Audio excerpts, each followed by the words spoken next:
Freeman Birch wrote one, and the French fellow wrote one. Green. Now you're going to hear, for the first time in Cincinnati, original music. And you want to talk about it? Sure. All right. Sharon, the lyricist, and her husband David, the composer, wrote this opera. And she'll give you a brief summary. Yeah, but let me turn on, let me get in here. It's in the back. Oh, it's in the back. Yeah. Let's do It's a low budget. The stars have to do the tech work. All right. This is only for when I sing. Aren't these guys terrific? Yes.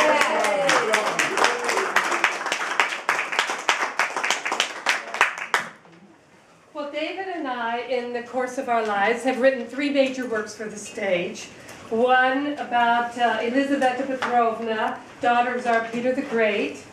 One about Cleopatra. And another one about Golda Meir.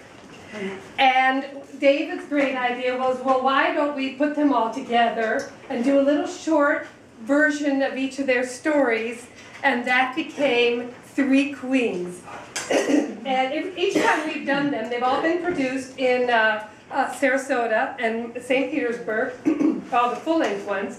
3 Queens was done in New York about a summer and a half ago, and it went over very well. So we presented it down here to a number of theaters, and the players jumped.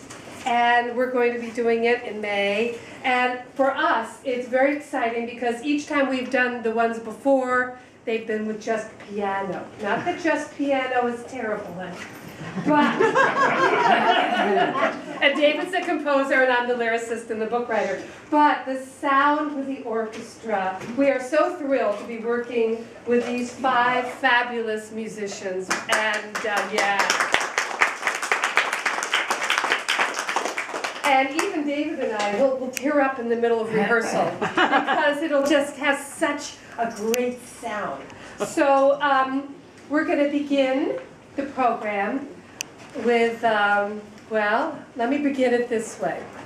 Men have their stories. It's called history. Women have their stories. Shall we call it herstory? That's right. Herstory. Sorry. That's okay. Shakespeare said, some are born to greatness, some achieve greatness, and some have greatness thrust upon them. We begin with Cleopatra, born to greatness, 30 BC. Cleopatra, 30 BC. She has ruled Egypt for 18 years. She is Pharaoh. In 30 BC, Egypt has been defeated by Rome. Mark Antony has killed himself when we begin our part of the story.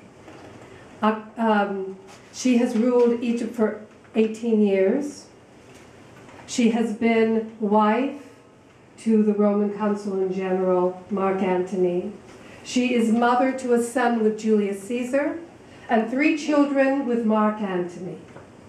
So when Octavian comes into Egypt, he considers marrying Cleopatra himself. So why doesn't it happen? Well, that's the story that we have. In the ancient world, the gods and the goddesses ruled equally.